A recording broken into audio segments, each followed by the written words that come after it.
Hey Offish mates, this is Raf, and I wanted to welcome you to our very first Offish meeting where we'll look at multiple aquascapes and share our thoughts overall and any helpful tips we may have for the owners of the scapes that we are going to be looking at.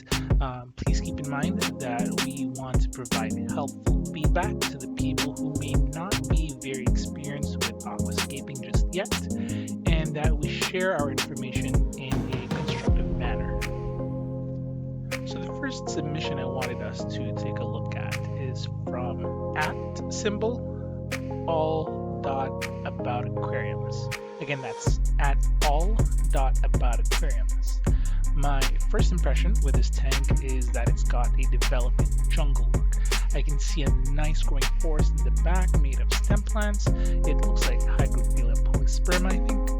I like the fact that this tank has a variety of easy to grow plants like Nubius and Crypts to the lower right portion of the tank, and maybe some jungle Vallisneria to the left of the tank. There is also a good distribution of dragonstone from left to right of the tank, which may have some algae growth on it, giving it a natural aged look. My feedback for this tank is that there is a good amount of real estate still left unutilized towards the front of the tank. This would be a good opportunity to use easy carpeting plants like Sturgeon repens or Glossostigma elatinoides to fill in those spaces and give the scape a lusher look.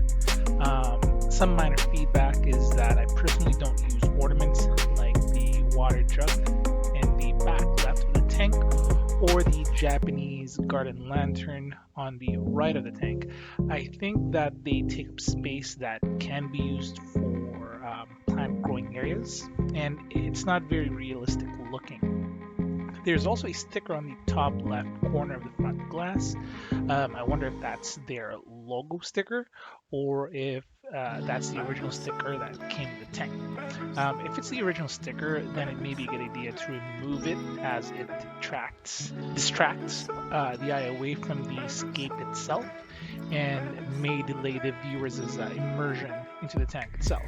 I see that there may be some zebradaniums, which are always a fun addition to any scape because of their very active nature. I see a beautiful koi angelfish as well. I myself love these types of angelfish and currently have one in my main tank. I'm not sure about the bala shark that's in the tank though, because they can get pretty big, but hopefully if it does, the owner has a contingency for it and can find it another home. That is my impression of this first submission. The second submission I'd like for us to take a look at is from @Fishy Hub. I love nanotanks. I love how cute they are and how, from a perspective standpoint, they can make a small scape in actuality look much bigger. Looking at the scape, the progression of the plants and the hardscape from left to right encourages eye movement instead of simply focusing on a point in the middle of the tank. Once that red plant in the back left section grows a bit more, it would add an aesthetically pleasing contrast in colors, as red and green colors are complements of each other in the color spectrum. My only feedback is that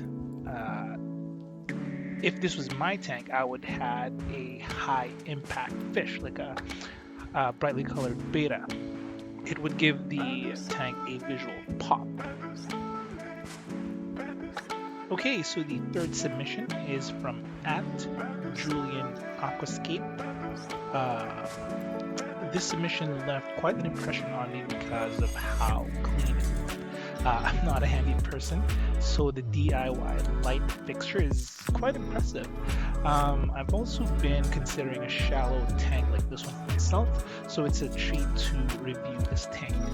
I really like this scape's selection of fast, easy to grow plants.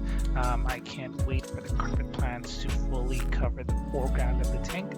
The arrangement of the hardwood is very realistic looking, and even though the island composition used for this tank is right in the middle of the tank, it doesn't leave my eye stuck in the middle. It's encouraged to go from one side to the next. Instead, what's happening is the difference in plant selection between the right and left side of the tank makes my mind go, what's that over there? Let's go have a look. My only feedback is similar to the last one, where I suggested the introduction of a high impact fish or a school of colorful nano-sized fish like chili or boras. Looking at this picture that was sent to me, the tank feels kind of empty without fish swimming around it. I don't know if there's fish in this one or not, but I can't see anything fish related with this picture itself. Alright, so the fourth submission for review is from @Technicolor Attitude. This keeper lives in the same city as I am and is actually a good friend of mine. Despite this, I will give an unbiased review of this tank to the best of my ability. I actually watched this tank go from a new scape to what it is now. I've always enjoyed the scape's use of contrasting plant color between the bright green Monte Carlo, the Elicaris grass and Anubias, and it looks like Rotala atra in the right section of the tank there. The fish selection is also quite pleasing, since it uses my favorite fish in the hobby that I can afford and find easily, which is Harlequin rasbora. My only feedback is that the space in between the two sections of plants, I think, in my opinion, can be better utilized instead of being left open with that. I know that certain aquascapes utilize space in between two areas of lush growth, but I believe that relative to the tank and the aquascape's overall size, that space would be considered small and feels a bit more of a natural space between two areas. This space, relative to the overall size of the tank itself, I think it's a 9-gallon or a 5-gallon, I'm not quite sure. I think it might be a 9-gallon. Overall size and aquascape size, the space in the middle is actually quite sizable, and to my eyes, it creates a clear division between the left and right side of the scape. My feedback would be to simply let the Rotala atra grow wilder towards the side of the gap. That way, the heavy point is the Rotala area, and the light point would be the Monte Carlo side to create a nice little flow between the two areas. Now, the scaper also asked me to acknowledge the fact that the Monte Carlo was actually added by a co-worker. That person's name is Jesse, and I've actually looked up to that person's knowledge when it comes to fish and aquascaping in general. So it's a bit of a collaboration between @Technicolor Attitude and that person's co-worker. Okay, so we are now at the halfway point, submission number 5. This would be a submission from @MileHighShrimp. I have to say I am in love with the feel of fullness of the tank without looking crowded. There's a clear space in the middle that feels organic, and it doesn't look like it's dividing the tank in a man-made manner. This scape makes good use of the beautiful fast-growing plants and color contrast between what looks like Alternanthera renicki, Java fern, Physidens moss, it looks like. I need a better picture to know for sure, and some type of Elicaris grass. My feedback would be to have the tank itself positioned away from that wall to its side so that it's viewable from 3 sides. At this diagonal angle, it's a little difficult to get a spatial sense on how one might look at it from the front, which is how most people view aquariums. On to submission number 6. This one is from @ns.fishtanks. Another nano tank that makes very good use of composition and making the viewer's eyes move all across the tank. It has a good selection of easy to grow plants and varying rates of growth. It also uses a good contrast of red and green leaf plants. That looks like, I believe, Alternanthera reneki, based on the leaf shape, although I could be wrong.